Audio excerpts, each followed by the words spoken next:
d'Asselborn est effectivement unique, puisque 1000 ans d'histoire, je ne suis pas sûre qu'il y ait d'autres endroits en fait qui aient cette longévité et avec une actualité, puisque c'est un bâtiment d'aujourd'hui qui vit avec une fonction d'aujourd'hui. C'est un hôtel, un restaurant, un musée. Donc c'est un site vivant, mais avec un passé très très riche. Ce que l'on a envie, c'est que les gens se sentent un peu dans un endroit unique, authentique, et qu'ils en comprennent cet état d'esprit et cette typicité, cette authenticité. C'est vraiment quelque chose qui nous tient à cœur, le côté authentique, parce qu'il a 1000 ans d'histoire, mais il reste vivant par sa fonction, par sa fonctionnalité. C'est un lieu dans lequel les gens doivent se sentir bien et doivent apprécier. On a envie d'avoir un petit peu cette clientèle qui vient vraiment pour cet endroit parce qu'il l'apprécie pour ce qu'il est. Je pense que ce qui est aussi très atypique au Moulin, c'est qu'on peut faire une véritable expérience des 5 sens. Parce que, à travers notre gastronomie, évidemment, on veut rappeler aux gens les vrais goûts, les produits du terroir. On a cette très belle vallée dégagée du Trattorbar, qui est un ruisseau protégé Natura 2000. On a aussi le chant des oiseaux, on a d'ailleurs fait la balade du chant des oiseaux. Et puis on a ce petit clapotis de l'eau en permanence qui est là, ce petit ruisseau. Et puis tous ces matériaux, cette pierre, ces ardoises, ces vieilles poutres en chêne, on a envie de les toucher. Donc pour moi c'est un peu le paradis des 5 sens. On a souffert beaucoup pour laisser tout comme c'était avant. Donc il y avait des ardoises et on a laissé le caractère des ardoises de cette région, car la région a vécu longtemps avec l'exploitation des ardoises. Et on voulait montrer ça aussi, donc naturellement, dans le musée. Et c'est aussi intéressant que les jeunes aujourd'hui voient comment les gens ont travaillé autrefois pour faire du pain ou pour faire de la farine. Ça, on pourrait faire fonctionner encore aujourd'hui et c'est intéressant. À des occasions, on peut faire marcher toute la machinerie pour montrer aussi toute la science qui est dans cette fabrication, dans cette installation du moulin. Le meunier, c'est une race spéciale. On a lu plusieurs articles sur les anciens meuniers qui étaient là. Les meuniers étaient aussi connus un peu pour falsifier le poids. Ils ont toujours eu une récompense. Ils pouvaient se prendre 2 mains de farine. Ça, c'était la récompense. Et ils ont toujours fait des trucs. Ils ont fait plus, ils ont tassé la farine beaucoup plus haut. Et ils ont été évidemment découverts, ils ont été punis.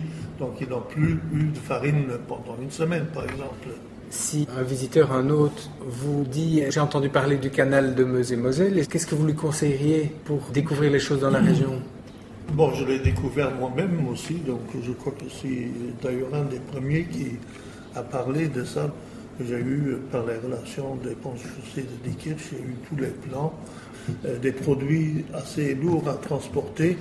On n'avait pas de train, on n'avait pas de route, on n'avait donc pas les chevaux pour pouvoir faire ça. Qu'est-ce qui reste ? Il reste l'eau. Alors on a essayé de faire des trucs avec l'eau qui sont impossibles, mais c'était le courage de commencer, mais c'était plus de courage pour l'arrêter. Et à Hoffelt, on a décaissé en fait la vallée pour montrer le lit du canal. Le lit original, voilà. Et le meilleur moyen de le découvrir, en fait, c'est de parcourir ce très beau trail qui a été mis en place entre le Luxembourg et la Belgique, le Ice-Lake Trail, qui parcourt 104 km. Venir de Hoffelt à pied jusqu'à Asselborn, je crois que c'est le meilleur moyen de découvrir ces 2 endroits. On peut utiliser aussi la randonnée sans bagage, en fait, où on propose ce service. Et je crois que c'est un très beau moyen de découvrir ces 2 lieux tout à fait atypiques et extraordinaires. Et le faire à pied me paraît le meilleur moyen. On doit évidemment aussi regretter que ça n'a pas été terminé, puisqu'à Hoffelt, on avait prévu le port. Et quelle chance on aurait eu si le port serait là, on aurait vraiment la vie animée par ces ports.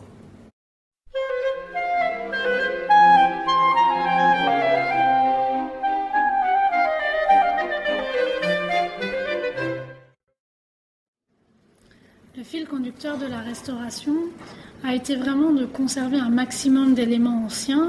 Nous avions aussi en tête l'idée que pour l'exploitation de ce bâtiment, à qui on a voulu redonner sa vocation d'origine, qui était d'accueillir les voyageurs, on avait en tête d'obtenir l'écolabel du ministère du Tourisme.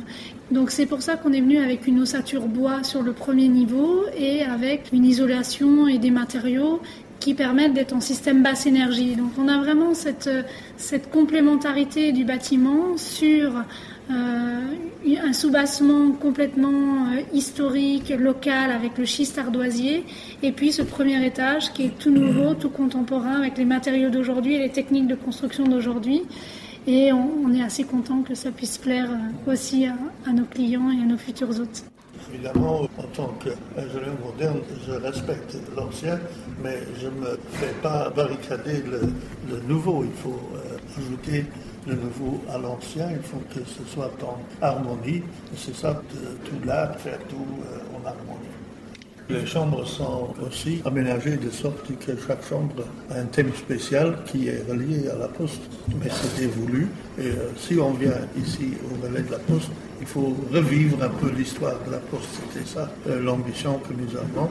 Ça ne suffit pas d'avoir les ruines, mais aussi ce qu'on fait, ça doit être aussi en harmonie avec ce qu'on a fait comme restauration. Vous êtes des passionnés des vieilles pierres et des beaux objets. C'est votre collection qui est exposée ici? Oui, c'est ma collection privée que j'ai collectionnée depuis de longues années. Chaque entier est un petit objet d'art. Les uns sont en métal, les autres sont en poterie, les autres sont en bois. Donc il y a tous les matériaux et aussi toutes les figures. Il y a des chevaux, il y a des éléphants, il y a donc des anges, il y a des objets tout simples, mais il y a toujours aussi une sculpture ou une image qui donne en somme le caractère de cet objet. Je ne veux pas rester seulement sur notre relais que nous avons restauré. Il y a tous les 25 km à relais. Nous sommes sur la route d'Amsterdam à Rome. Et donc là, il y a une multitude de relais. Et nous sommes en train de contacter les autres endroits où il y avait des relais pour voir si on peut faire quelque chose ensemble. On a déjà plusieurs communes contactées. Et ce sera bien une route touristique sur les anciens relais postaux du nord d'Amsterdam jusqu'à Rome. Ce serait un projet touristique énorme. Ah oui, même si ce sont des lieux du passé, on veut toujours leur donner des projets d'avenir et c'est important de garder à l'idée que ces lieux, ils sont vivants, ils sont complètement vivants aujourd'hui. Et symbolique parce qu'ils créaient du lien à l'époque comme aujourd'hui. Oui. Oui.